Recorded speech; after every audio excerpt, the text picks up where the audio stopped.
My dad was a reporter, so I grew up knowing the importance of a free press. We obviously have the tragic case of a journalist who worked right here at the Washington Post, Jamal Khashoggi, and it's a particular concern. So I want to ask you something I asked Attorney General Sessions. If you're confirmed, will the Justice Department jail reporters for doing their jobs?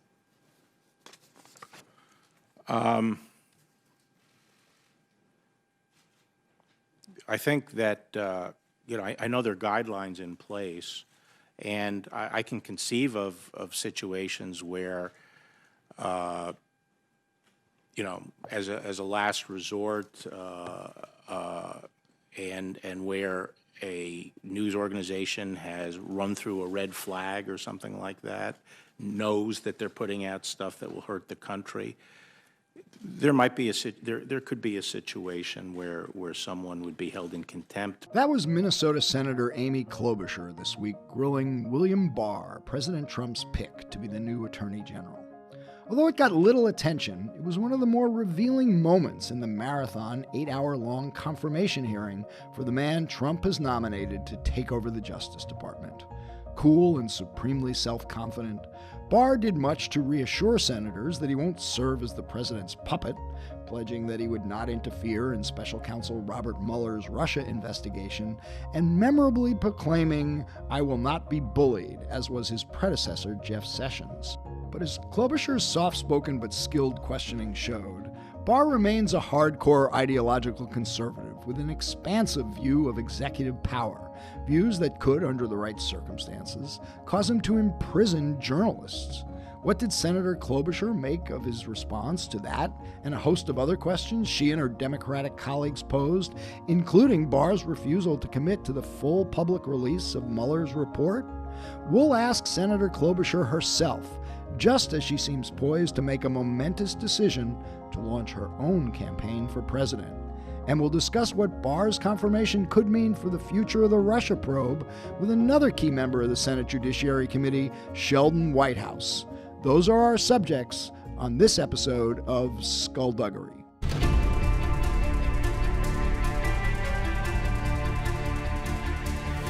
Because people have got to know whether or not their president's a crook.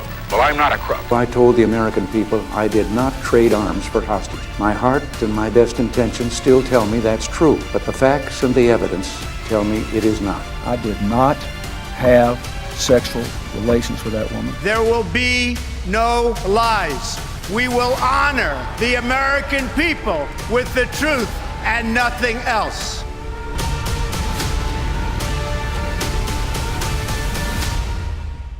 Senator Klobuchar, thanks for joining us on Skullduggery. Well, thank you, Michael. It is great to be on. Look, a lot to talk about, but I want to start out with that extraordinary Q&A you had with Barr about jailing journalists. What'd you make of his response? Well, it was surprising that there was this long pause, and I'm sure every journalist in America who's already been under assault by various comments by the president, both news organizations and journalists kind of thought, uh-oh. And then he eventually just sort of vaguely said he would look at the guidelines, but that maybe there could be cases where he would put a journalist in jail for doing their job. And what I was really trying to get at was when then Senator Sessions, now Attorney General Sessions, had his confirmation hearing, who later became Attorney General. He also was slightly vague in how he answered that. And then he had already announced that he was reviewing the guidelines from the Justice Department. Right. And that goes way back to the Obama administration, that Holder had issued some new guidelines. That was after a few scandals and things that were going on with subpoenaing journalist records. And so they then tightened the guidelines. They said the head of criminal had to always consult before the subpoena was issued. And so that is still in place as far as we know. And what happened under Attorney General Sessions was he said he was going to review them, and that was concerning. And then that's what I was trying to get at with the nominee. Right. And so obviously I'm going to have some follow-up questions in writing so that there is no, as you say, skullduggery. Well, we will so I will try to follow that up reading on that. very closely his responses to your follow-ups. Well, yeah, Senator, I mean, you've had now chance to question Bill Barr over a couple of days. You've heard him talk a lot. So at this point, is he qualified to be Attorney General? Well, he's certainly experienced and served as Attorney General in the past, but the issue is he going to do his job, especially at a time where he and I had a discussion way back when he was up for a nomination the first time, decades ago. He talked about how the job was to be the president's lawyer. And I pointed out, as we know through history, often the Attorney General is not just a president's lawyer. There are times when that's in conflict with being the people's lawyer, like during Watergate. And it's possible that such issues might come up with this White House. And so he said he understood the difference between the two of them. So overall, I have some very serious concerns. I want to finish looking at the whole record.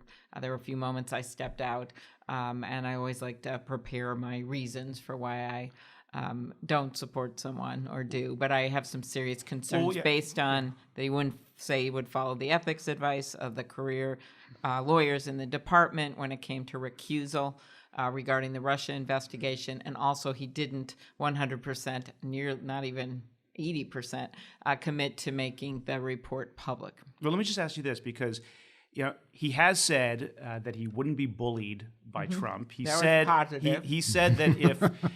if Trump intervened with the Mueller investigation, which some would argue he already has, that would be an abuse of power, a breach of his constitutional duty. I mean, it doesn't exactly sound like a patsy for the president, and leaving aside the fact that he might try to send Isikoff and me to prison. I mean, can you do better than Bill? Can you do better? Guys to prison? I don't know about that.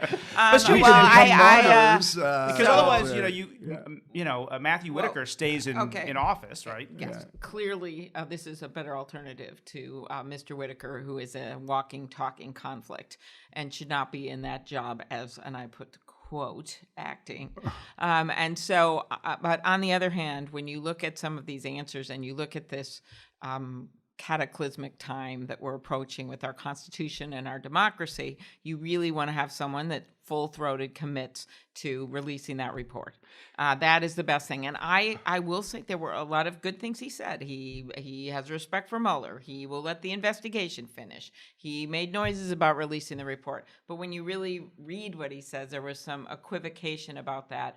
And then last, his comments about immigration reform to me felt like our immigration, hook, line, and sinker with the president. I actually brought out comments from his prior boss, George H.W. Bush, who would say things about how immigrants were the bridge between the past and the future, about how you don't want to have 7 and 8-year-olds live in fear of being deported. And he clearly did not go that way of his old boss. He stuck with the new boss when it came to immigration. So I think those reasons alone are going to be a lot of concern for a number of Democrats. So concerns, your colleague, Senator Harris, said this morning she's going to vote against. Right now, leaning? It's very difficult for me to imagine voting for him, but I do want to finish my commitment to reading the rest of the transcript. Difficult to imagine voting for him right now, which means you would be stuck with Matt Whitaker as Attorney General. No. Or acting Attorney General. No. I think you can if he's you look not at confirmed. Okay, first of all, you got to look at the votes. Remember, it's a 51 confirmation, and there seems to be widespread Republican support. So, a decision that I may make to vote against him, I don't think will keep Matt Whitaker in place. Okay. Look, everybody seems to be hanging a lot on the release of the Mueller report, as though that's going to answer all our questions about Trump and Russia.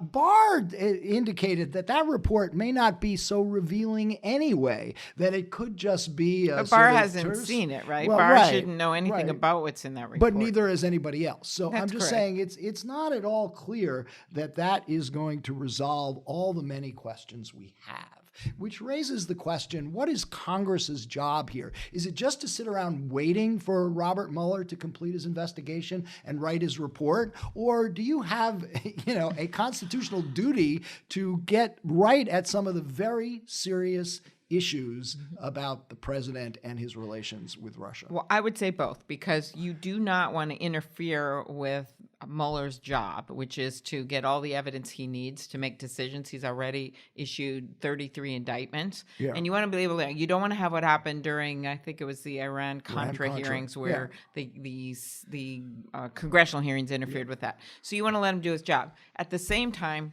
two major things. When it is possible to get information to the public without interfering with the investigation, you should do it. You can see what's happening with Michael Cohen over in their house, where they are subpoenaing him to appear. The other thing you've got to be doing, and not just waiting and twiddling your thumbs and saying, oh, do you think Russia interfered with our election? Yeah. We know they did. All the intelligence officials under both Obama and Trump have told us. So you've got to do things to protect our system. And that is in part, Senator Langford and I got $380 million out to the states almost immediately to shore up their equipment. And now we want to pass our Secure Elections Act, which I asked the AG nominee about, which would require, if you get federal funding, would require backup paper ballots as well as some kind of auditing. And we were gut punched by the administration on that bill, and we're going to bring it up again. Yeah, I know, I get that, but that doesn't tell us if the FBI's concerns that the president was a Russian asset or being controlled by the Russians was legitimate or not, which is a pretty huge question on its face, right? But remember, we want to allow the Mueller investigation to be completed. There's no reason no to matter think it's how going to go long on it takes. for 2 years. I'm sure it's going to be concluded at some point in the near future, and then we'll get the report. But no, you have right now, you know, the Senate, controlled by the president's party, is probably not going to have some major investigation going on. But the House is beginning to do that. And I'm sure whatever they're doing, they're making sure it doesn't do anything to screw up his investigation. Senator, based on everything you've heard so far and a lot of these stories that are coming out, we now know that the president went to extraordinary lengths to basically conceal everything about his meetings, 5 different meetings with Vladimir Putin, the kind of stances that he's taken toward Russia, you know, obviously one of our greatest rivals. Do you believe at this point that there's a reasonable chance that he's been compromised by the Russians? I want to see the report, the Mueller report, and all the investigation. I have not been read in on that information. Obviously, no one's been read in on what happened with Vladimir Putin because the president destroyed those notes. But I will say this. When you look at the pattern here, something is going on with this president and Russia. Just having people destroy the notes, no record of what happened. Now trying to lift the sanctions, and looks like he's on the road to lift the sanction on Deripaska, who is an oligarch who is very close to Vladimir Putin. We tried to stop that from happening. At least wait until the Mueller report is done to look at something like that. But they forged ahead to do that. His campaign chair indicted and convicted for matters regarding Russians in Ukraine.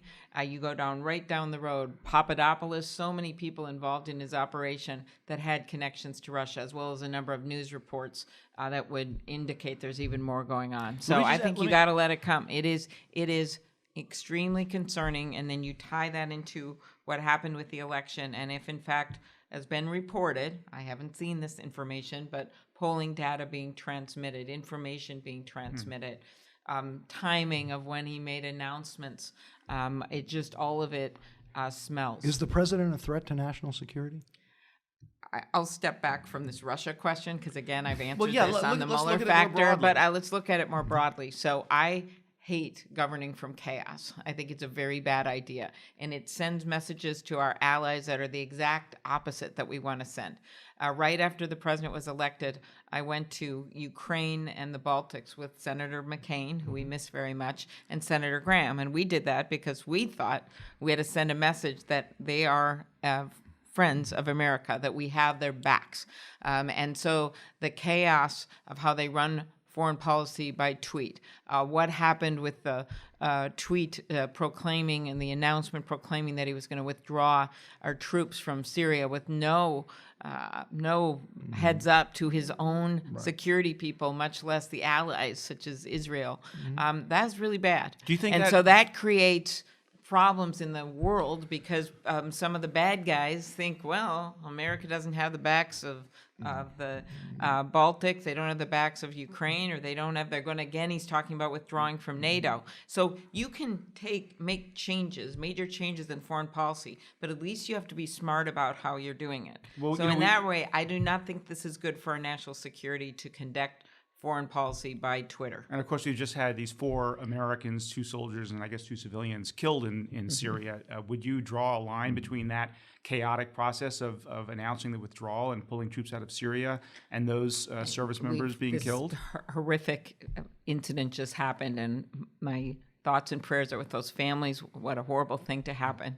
And I had always believed early on, and now we're at a different place in Syria, that we should have had a corridor to allow some aid and help to the people there. I went and visited the refugees on the Jordan side, Syrian refugees. And I remember back then we were at a moment in that war when we thought actually the moderates were gaining. And I was there with Senator Graham and Senator Gillibrand and Senator Hoeven. And I remember telling those refugees, they said, well, do you think we'll be out? And we all said, yes, oh yes, we this is improving, we think you'll be out. Every Christmas Eve, when we hold up a candle in church, I think about those people and this mother who said what she had seen happen to her family and to her neighbors would make stones cry. Those people are still in refugee camps. And so the fact that he abruptly took out our troops when we have at least been trying to bring some peace to the region and left the Kurds, the Kurdish soldiers who we have trained and have had our backs in conflicts, not just in Syria, but also in Iraq. I think it's wrong. So just to be clear, would you keep U.S. troops in Syria and, for that matter, Afghanistan as well? I would have kept them in for a transition at the very least. I would have wanted to look at the intelligence. I wouldn't have immediately withdrawn them in that fashion because his whole claim was that ISIS had been defeated. There has definitely been progress against ISIS. There was progress under the Obama administration in the last few years when it comes to those territories, and then there was progress continued in the Trump administration under General Mattis, who is no longer there. And that's a good thing. But to say that mission accomplished was false, and those sad bodies that we now are bringing home to our country remind us of that. Because as you know, one of your potential rivals, Senator Warren, has said she will withdraw troops from Syria and Afghanistan. So you would distinguish your position from hers. I would not have done it in the way that the president did it. I would have kept them in as long as we felt comfortable that with that territory that the Kurds could take it over and that they were protected and that the prisoners, of course, weren't going to be released, which is one of the things we heard, and worked it out in a diplomatic fashion. I don't think they should have stayed forever. I just think we should have done it differently. What about Afghanistan? Again, Afghanistan, you remember the old Colin Powell phrase, you break it, you own it. And so we continue to work with the Afghans on security. But again, I supported President Obama's move to bring down the number of troops. So talk about government by chaos. We've got a government shutdown that seems to be extending, no end in sight. You are known as somebody who works across the aisle, who forges compromises. Is there a compromise in the offing here? Is there a way to work something out where you give the president something, some limited steel fence or whatever, do a study about what comes next, and get beyond this shutdown that is really hurting a lot of federal workers? Well, I step back to what has happened. So I was part of the bipartisan group that was negotiating over the Dreamers way back last year. And we had put together security money overtime for the border. And there was agreement from Republicans. Mike Rounds was the lead on this, and Johnny Isakson was supporting it, as well as what you might consider the usual suspects of Jeff Flake and Senator McCain and others. And so we had put together this package with border security, and they gut punched us and said, no, we don't want it. And so that went away. Then you go into this budget year, and they asked for, I believe, $1.3 billion. The House gave them that. The Senate went to $1.6 billion. Maybe they asked for a little more than 1.3, but the $1.6 billion. And that was in the Senate bill, and we all passed it. That's what the administration asked for this fall after not spending their last $1 billion the year before. So that's where we are. So from our perspective, we did offer a long-term plan, rejected, even though it was bipartisan. Then you go into the fall, offer what they want, and even more than they want, put it in a budget. They all say it's fine. And then we go into the vote, and suddenly at the end of the month, the president says he wants more. When it comes to negotiating, yes, we've showed we were willing to negotiate some on this border security. But what he is asking for is this all-out, now up to $5.7 billion. He keeps going up in the amount every month. By next month, it'll be $6.7 billion. You've heard of that book, kid's book, If You Give a Mouse a Cookie, He'll Ask for a Glass of Milk. It's a little bit relevant here, but I think it's more, I would call it this. It's a different version. If you give a mouse a cookie, and you give him the cookie, he throws it back at you after he watches Fox News, because that is exactly what happened. My daughters will like that. So listen, you're seriously thinking about running for president. So let me just ask you, this thing that Isikoff just alluded to, that you're known for working across the aisle and for finding compromise, is that a persuasive argument these days? Is that an argument that you would make in a presidential run, given that all the polarization and the division? Is that something that actually will work? You know what that is? That is a tool to get to an end. The fact that I'm good at it and you can do it, that's a positive, yes. But you can't run on just saying, hey, I've got friends on the other side. Not just forget about the Democratic primary right now. It's not what Americans are looking for. What Americans are looking for, though, is someone that will get things done, that will tell them the truth, that's committed to bringing this country back together and wants to get results for them. And one of the ways you get results and you bring down pharmaceutical prices and you do something substantive about immigration reform and you do something about infrastructure and rural broadband is by working with people and not sending out tweets attacking them. You indicated this week that your family is now on board. Yes, big with surprise. You running big for news. president. Well, I did that because a lot of people use that as an excuse, and I had wanted to follow up saying I was going to talk to them, but I most significantly noted that my in-laws were on board. Right. They want you to run. They have right? T-shirts that say, Right. from my past campaigns, that say, I'm Amy's mother-in-law, and you would be shocked at the number of people that say, that's so cool. In parades, your mother-in-law's on your side. Bad Because I'm politics like, to defy your in-laws. yeah, let me but tell then you. you say, well, who else will she support? But another member of your family who we can presume is on board, your daughter Abigail, a budding comedian, who, and I found this on Twitter this morning doing some research, wrote no. a senior thesis called It's No Joke, The Use of Humor by Presidential Candidates from Kennedy to Trump Through One-Liners, Talk Shows, and Tweets. Is this your guidebook for running for president? No, you know what's really funny about this? Of course, again, I have not made a decision yet. But what's really funny about this was over Christmas, she handed me that paper and said to me, Mom, this was my senior essay. It actually won the best political science prize in Kudos to her Abigail. college. And she, at her college, and she handed it to me and said, it's on the internet. I bet someone's going to ask you about it sometime. Of course, the great investigative reporter. First on I Skullduggery. cannot believe Right. this. She said, you should read it. So I had read it a little like a mom would. Oh, cool. But this time I really read it, and it was pretty interesting. And she went through in the modern era and analyzed jokes that people actually laughed at. I think that was her standard. Right. And kind of looked at how people, including Donald Trump, had used humor in the campaign. So do you think... And it was her political science essay. She was 17 years So old. do you think you can actually inject humor and keep people laughing in this presidential You can't campaign? that cannot be the theme of running for president is to be funny. But I think the point is that the president has a way of going after people in hugely mean ways. And sometimes you have to stand your ground and make that very clear in a very serious way. And sometimes you have to throw back a little humor at this because it does become absurd when you have someone waking up at 5 a.m. and sending out a bunch of mean tweets before anyone wakes up. And so you have to find a way to stand your ground but not have him define the agenda. And so to take everything seriously he says, and to spend your whole time talking about it, you are down the 2016 rabbit hole. And that's strategic issues. I'm not actually talking about Secretary Clinton herself. I'm talking about some strategic decisions that were made. And so you're down that rabbit hole every single day instead of setting your own positive, optimistic economic agenda, which I think is what Americans want in a candidate and in a president. So the last thing when are you going to announce? I will let you know.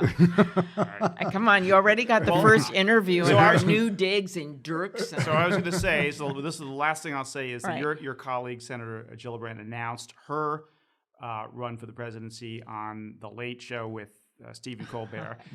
That was considered cool. The really cool thing is to announce a presidential run on a podcast. Okay, I yeah, suggest you that- do it on that's Skullduggery. a very interesting point. I'm Very, seeing not some at all. Yeah, It's yeah. really, and I can see it's such unbiased advice. That's what I enjoy about it. We'll have right. questions for you in writing. But Okay. anyway. Just for like the- we do. for the Like my record. follow-up on about if you'll go to jail. That'll be Yes. good. That'll be good. Thanks for All joining right, us on thank you so Skullduggery. It was great to be on. Thank Right. you.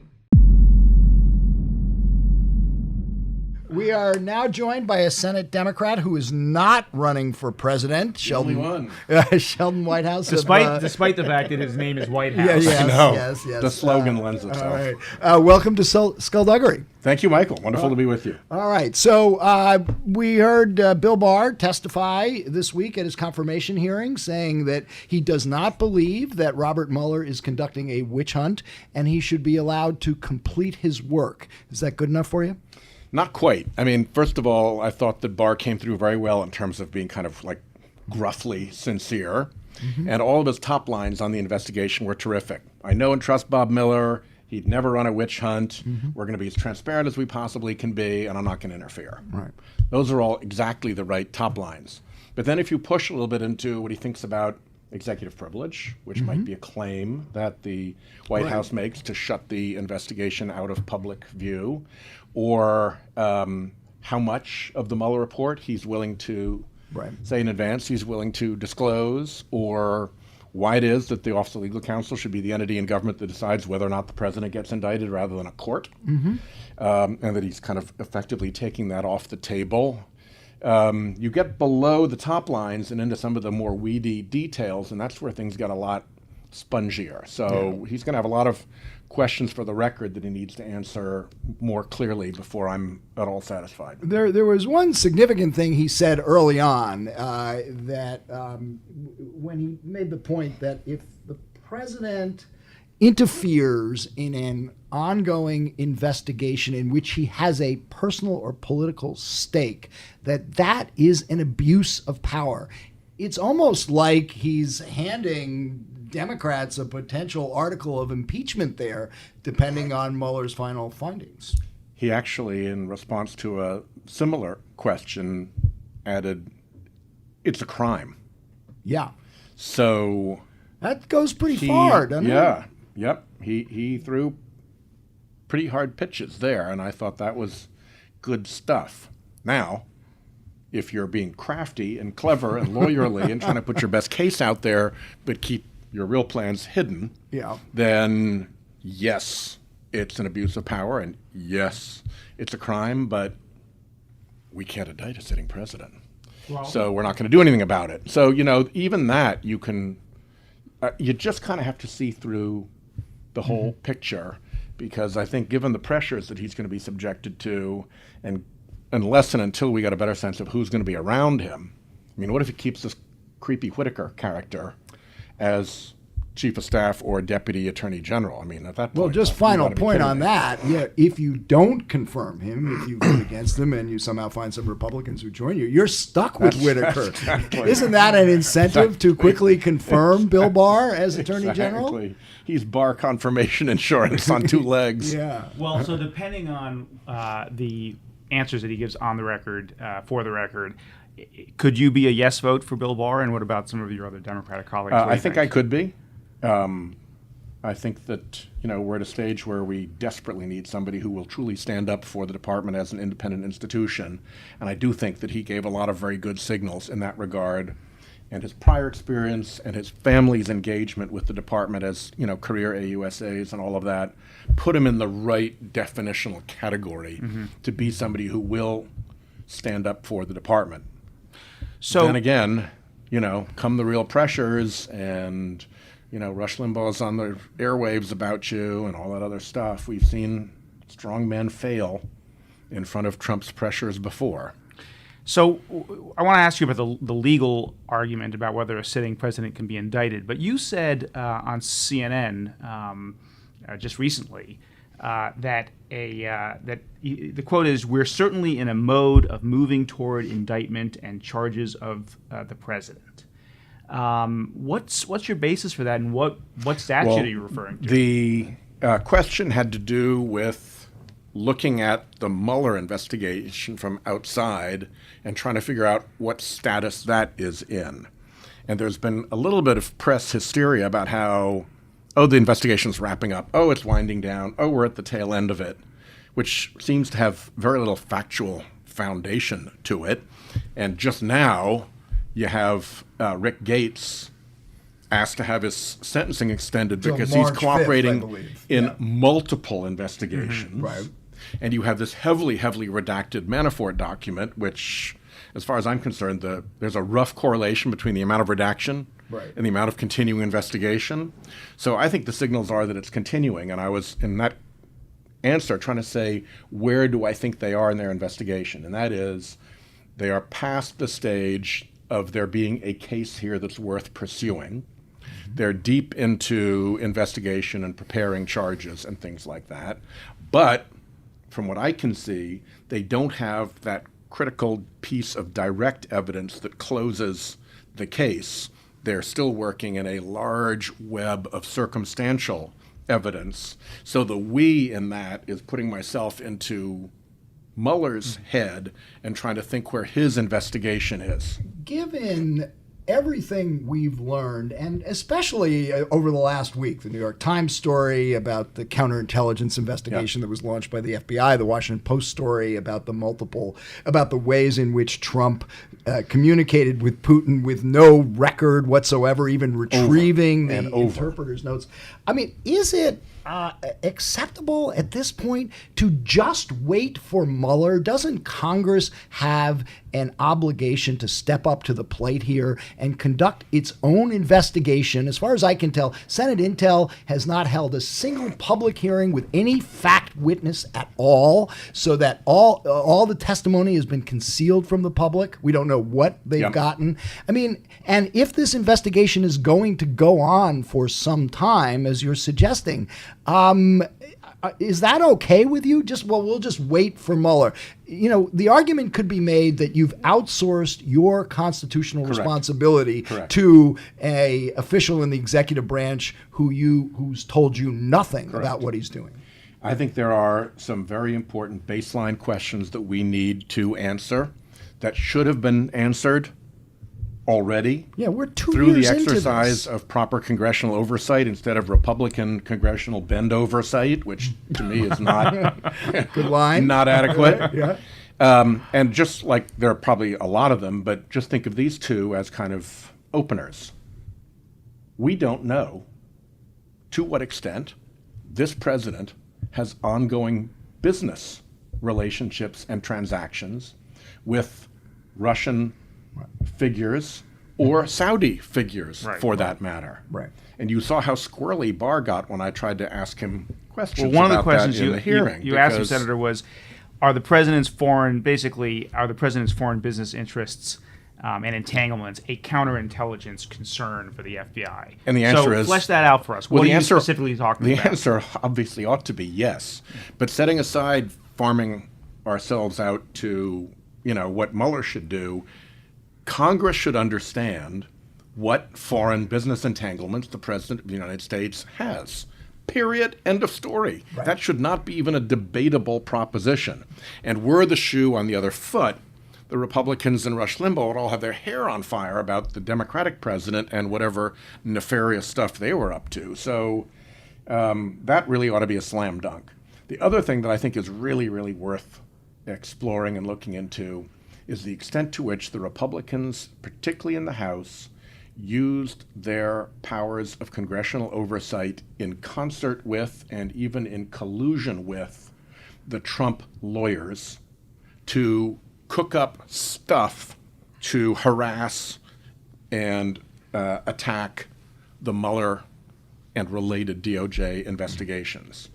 Because if you have the constitutional exercise of congressional oversight subverted to becoming collusive with an effort to obstruct investigations on behalf of a president who's the subject of the investigation, that's pretty big stuff for Congress to know. That would be a terrible abuse of Congress's power. So those are just two things off the top of my head that are pretty obvious things where I think we need to nail down these facts. All right. Well, look, I know I know you are not in the minority. You're not in the majority here. So what can you do about it? You're on the Judiciary Committee. As a start, I'll give you a suggestion. You've taken this closed-door testimony from a lot of witnesses. Why haven't we seen it? There hasn't been much closed-door testimony in Judiciary.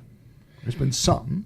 There was Donald Trump Jr., for instance. Right. Well, that's a good place to start, isn't it? I think when you're dealing with witnesses with whom Mueller is also dealing, there's where I think you want to be very scrupulous about trying to make sure we get that stuff. Yeah, but that goes directly to my point. Once again, you're deferring to Mueller. You're saying, we'll let Mueller handle that. Yes, but I would argue that there are some things that are very central to Mueller's investigation, like putting witnesses into a situation in which they can get an immunity and take away Mueller's ability to charge them and pressure them into cooperating because we've released information and given them assurances and so forth. So there is an arena when you're dealing with actual witnesses in the Mueller investigation that or potential targets of the Mueller investigation, that you've got to be extra careful. But in terms of really basic things like what are the facts of the president's business entanglements with the Saudis and the Russians, that ought to be a slam dunk, and I truly expect that House committees will start asking those questions and trying to get to the bottom of that. It's been too long that has not happened. Let me just go back to Don Trump Jr. for a second. Do you know whether Special Counsel Mueller has the transcripts of those of that testimony? Because there have been questions about whether he may have perjured himself on the Moscow Trump Tower meeting. The Trump Tower meeting. I want to be hyper careful about talking about that. So I think that Mueller has what he needs to make appropriate determinations, and he has already brought charges against people for having said untruthful things in congressional testimony. So clearly it's something that he sees on his radar screen as an avenue of inquiry. You have raised the question of the president's financial entanglements, and I want to play you a clip that I think we have from a film documentary called Active Measures, in which you appear, in which you talk about this, and it's quite provocative. And let's play it, and I want to have you elaborate on the point you were trying to make. The Russians have a particular type of mark whom they go after. They go after somebody who has business resources, perhaps some shady morals, so that they're amenable to the bribery, or perhaps are in a difficult financial situation and either has political connections or aspirations. I've just described Donald Trump. He was the perfect mark for the Russians. Okay.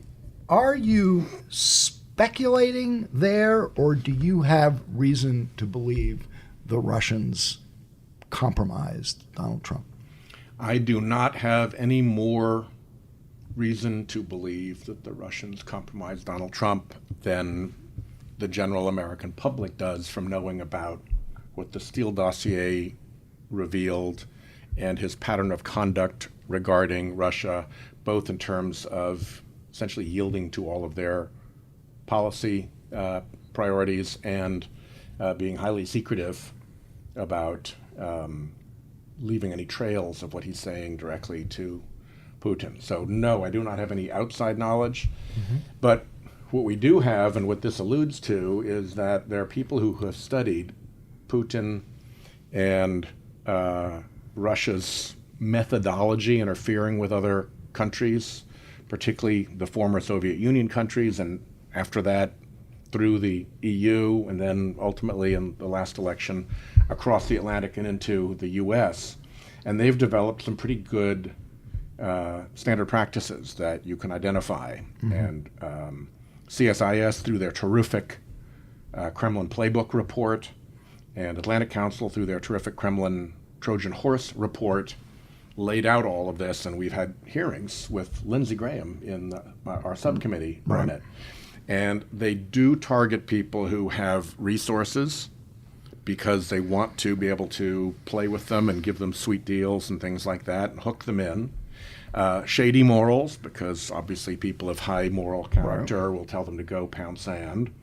And either connections with or aspirations to politics, because ultimately their goal isn't to make money, it's to have moles who will do Russian bidding in these other countries and support Russian interests. And so it's a well-established set of criteria which Trump fits perfectly. So it's just more circumstantial evidence that he's not only doing the kind of things that Russia wants him to be doing if he were an agent, but he also is in the character of the kind of target that they seek. So you believe this is still an open question and not something that you could dismiss? The possibility that he is compromised or even an asset of... Yeah, I don't know, an asset might be a little bit too strong, but I think from a counterintelligence point of view, to worry about somebody who's been compromised, that when hard decisions come, he'll be influenced by worry that various tapes get divulged or that various business interests will get harmed. But just to be clear, I mean, you mentioned the Steele dossier. You have no evidence that the, infamous Golden Showers tape in the Steele dossier actually exists, or that some of the other sensational allegations in the Steele dossier are actually true, such as that Michael Cohen went to Prague to meet with Russian agents there to discuss payments to hackers. You have no evidence to back any of that up, correct? Correct. Okay. What all that backs that up is the long-standing reputation for integrity of Steele, confirmed by his repeated use as an asset by American law enforcement and intelligence agencies, and the fact that in the very, very broad array of allegations that come up in the dossier, very few of them have actually been debunked. Well, I just named two that are probably among the most sensational, for which we still have zero evidence to support them. So that is kind of a red flag right there, isn't it? The tape may be a little hard to support, and we probably wouldn't have evidence of that because that would be squirreled away in a Kremlin vault someplace to be used only at the right time. With respect to whether Cohen had that trip, I think there's still an open well, he after cooperating with Mueller has said no, and certainly he wasn't charged with lying to the Senate when he denied it, or he hasn't been charged with any underlying offense related to that. Payments to hackers. So that would seem to indicate that there's not much there, right? Those would seem to indicate that. You alluded to before to the question of whether a sitting president can be indicted. You're a former U.S. attorney. You would have been bound by OLC opinions and the U.S. Attorney's Manual. There are two OLC opinions that say that a sitting president can't be indicted. First of all, what is your counter argument? And second of all, is there any... I mean, those opinions are not going to be overturned in this administration. So there's no real practical expectation that he could be indicted.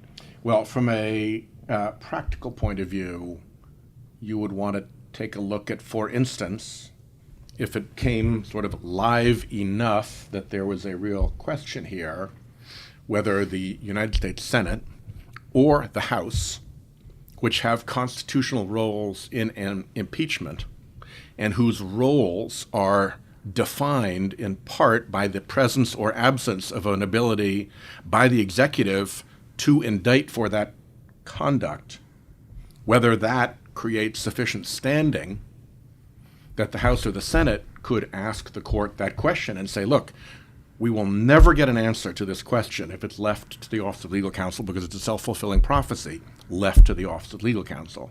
So the only way we get an answer to this question through the courts of the country, who are determined since John Marshall to be the body that says what the law is and what the Constitution says, is to find that there is standing in this case and have the court opine on it. And without discrediting OLC, its job is to provide the most executive branch friendly reading of whatever it looks at. And courts, I think, could easily disagree. I think that the arguments are primarily ones of convenience and damage to the interests of the republic. With respect to the convenience arguments, I think those have already been blown up in the Nixon and Clinton cases, because they said you can inconvenience the president with mere private litigation. And with respect to the interests of the nation, you can say that having a president who has to go through a criminal procedure is traumatic for the nation and shouldn't have to happen.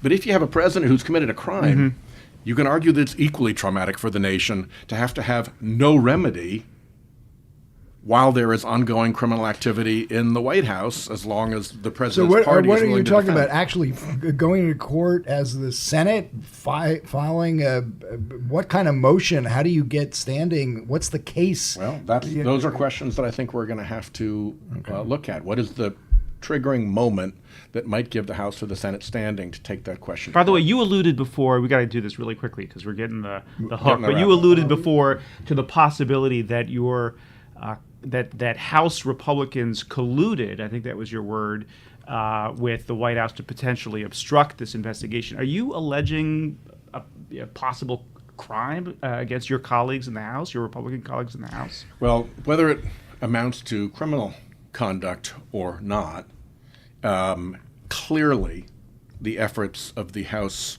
Republicans were designed to impede and throw sticks into the spokes of the Mueller investigation, to discredit it, to slow it down, to foul it up, to provide alternative narratives, potentially even to communicate to potential witnesses and jurors their alternative narratives and thereby influence the proceedings, all of that.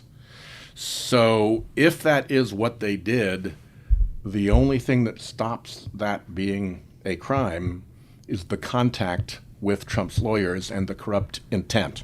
The other elements are all there. You can show in abundance that they tried to interfere with the Mueller investigation. Whether they did that with the requisite corrupt intent, we're one bad email away from that becoming a But you're saying that needs reality. to be investigated. It definitely needs to be investigated, in my view. Who's going to do that investigation? I hope the House, because it would be on their side. You get into weird issues of, comity with your own fellow members of Congress. Yeah. But, who knows? Maybe Mueller bumps into somebody who has access to one of those emails or one of those phone Last calls. question, how long is the shutdown going to go on? Until the Republicans in the Senate put enough pressure on Mitch to call the vote on the bills that will open the Senate that the House has already passed, will open the government that the House has already passed. They will, I believe, pass the Senate by veto-proof majorities, and the president will have to come up with something, probably toss it to the courts with a national emergency declaration. Well, there's lots more we can ask here. I know you're pressed for time, but I appreciate you coming, and I hope we have a chance to do this again. I look forward to it. Thanks to both of you for really extraordinary work you've done in the Fourth Estate in these difficult times. Thanks so much, Senator. Appreciate it. So a lot to digest here, but here's my principal takeaway from these two interviews. A subtle but real difference in the way Senator Whitehouse addressed the question of whether he's going to support Bill Barr's confirmation and the way Senator Klobuchar did. Whitehouse indicated he's not there yet, but sounded like he was leaning to voting for Barr. Klobuchar, known as a more moderate senator than Whitehouse, said she can't imagine the circumstances she will not be under voting which for she'll vote for him. Barr. Sounds like presidential politics is playing a role here. No. I mean, because as you say, Yeah. they represent different wings of the Democratic Party. She is much more moderate. She's a consensus builder. He's a kind of a flame-throwing liberal in a lot of ways. But so she's running for president. But she's running for president. And I think in this Democratic electorate, there's just no way in the world that you can. She hasn't announced yet, so she looks like she may be close to announcing. And if one of the first things you do before you announce is to vote for Donald Trump's Attorney General, who's an ideological conservative, a movement conservative, as we used to call them, that's a problem. Right. Yeah. Look, I think at the end of the day, certainly every Democratic senator who is running for president, which is quite a few of them, is going to vote against Barr. But I think almost all Democrats will. And I wouldn't be surprised at the end of the day if Whitehouse, seeing the direction of all his colleagues, ends up voting against him. He's not going to be the only Democrat on the committee who votes for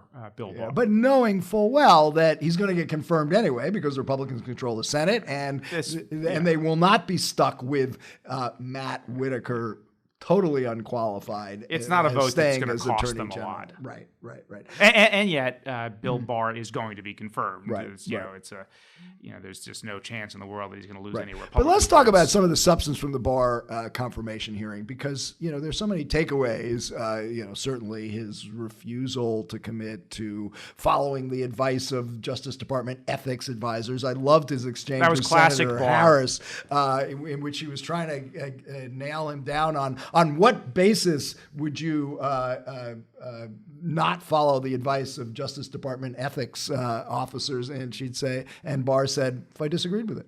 Yeah, because he's the head of the agency. Yeah. And unless there's a conflict of interest, if it's ambiguous, as some of these examples have been, he's the person who decides. The head of the agency decides. And this is a guy, as we've talked about on this podcast before, who's kind of a maximalist when it comes to executive power. He's in the executive branch. He's not going to give that up. Right. He's going to make the decision. He's a supremely confident guy. Right. We're not really used to seeing people like Bill Barr up there for confirmation hearings because they tend to be, much more diplomatic and pliant, and because they're trying to get confirmed. And he is diplomatic, but he's also very confident. Right. But let's not forget that pregnant 5-second pause when asked about whether he would jail journalists for doing their job, which was the exact question of Senator Klobuchar. Yeah.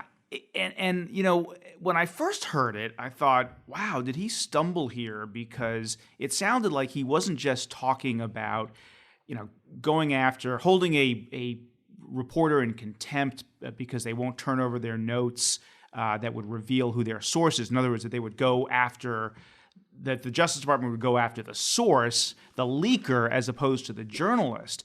But what he said was that if he could imagine a scenario where a news organization, runs through a red flag by putting stuff out there that might harm the country, and then you could hold a reporter in contempt. And so that was made me a little nervous. On the other hand, we've known Barr for 25 years at least. He's probably the one of the most press-friendly attorneys general that I ever covered. He is fairly transparent in his own behavior. Right. He's partly because of that confidence I was talking about. He's willing to say a lot of things that other politicians at that level wouldn't say. Yeah. I have my doubts about whether he would have a really aggressive anti-press policy, but who knows? Yeah, one thing I can say is that when I saw that exchange, I got a little nervous, and I was emailing with an old friend of his who's a lawyer and who worked with him at the Justice Department, and he said, "Don't worry, I don't think he meant you and Isikoff, but if he did, I'll represent you guys." Well, okay. I'll take some small comfort in we have potential representation. But look, on the substance, though, there's a substantive point that I think a lot of people have missed in the Barr confirmation hearings, and that's about the Mueller report. And, the idea that that's going to answer all our questions. I asked both senators about this. And, Barr, not only did he not commit to releasing the full report. He also, poured some cold water on the idea that this is going to be an expansive report that's going to resolve all the many issues about Trump and Russia. I mean, it may just be a very limited report that says, here are the people that I've prosecuted, here are the people I declined to prosecute. How much substance it goes into, we have no idea. There are grand jury issues, secrecy issues, there's executive privilege issues that could restrict what Mueller ends up writing in the report. And the soapbox I've been on now for quite some time is Congress, stop abdicating the responsibility and outsourcing to Robert Mueller. Do your job. It's only Congress that can require public answers to all these questions. They should do their own investigating. They should have public hearings, and we should hear from these major fact witnesses. Right. And I think Barr suggested that the Mueller report could end up being essentially what they call a prosecution memo or a declination memo, which is to say, when the prosecutors will send up to the Attorney General a report that says, we want to indict these people, here's the legal justification for it, or we're going to decline prosecution, and here's why. And in both instances, there are a lot of reasons often why that information won't become public. In the declination instance, they never release that information publicly because there's, why would you put out there who you're not going to prosecute, because you end up tarring people with evidence, even if you're not going to, and then you're not going to actually prosecute And also, them. let's remember the post-Comey rule that I think is now ironclad for everybody at DOJ, which is you don't opine on non-charged conduct. Right, exactly. If Mueller's not indicting somebody, he can't opine about why whether it's the president or somebody close to him's conduct was irresponsible or reckless. He can't make those judgments. All he can say is, I prosecuted these people, I didn't prosecute those Now, people. as Attorney General, if Barr is confirmed, he will have some discretion in what becomes public, because he can make a decision that it would be in the public interest to release the report or large amounts of the report, as long as it's done lawfully, which is to say that they don't release, say, grand jury information. So we'll just have to see what happens. There's one other last point I want to make about Barr, which I thought was fascinating in the hearing, which is I thought that his audience was as much, perhaps even more, Donald Trump than it was actually members of the Senate Judiciary Committee. And normally when people say that, it's because they're talking about currying favor with Trump, going on Fox News so that you can curry favor with him. This was different. This was Bill Barr laying down a marker, drawing a line in the sand, and basically saying, as he actually literally said, I'm not going to be bullied. Right. And if I'm your Attorney General, you should know now exactly what my positions are on all of these very tough issues. I am not going to, be your patsy. Right. I'm going to do what I think is right, and I'm not going to, mess with the rule of law. Which could make this dynamic between Trump and Barr one of the most interesting stories of the year to watch as that unfolds. And of course, we will be watching and talking about it on Skullduggery.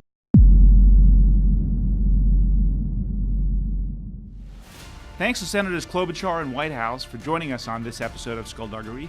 Don't forget to subscribe to Skullduggery on Apple Podcasts or wherever you listen to your podcasts. And tell us what you think. Leave a review. The latest episode is also on SiriusXM on the weekends. Check it out on POTUS Channel 124 on Saturdays at 3 p.m. Eastern Time, with replays on Sundays at 1 a.m. and 3 p.m. Be sure to follow us on social media at Skullduggery Pod. And now you can watch the podcast on yahoonews.com and Roku, Saturdays and Mondays at 8 p.m. Eastern Time. Talk to you soon.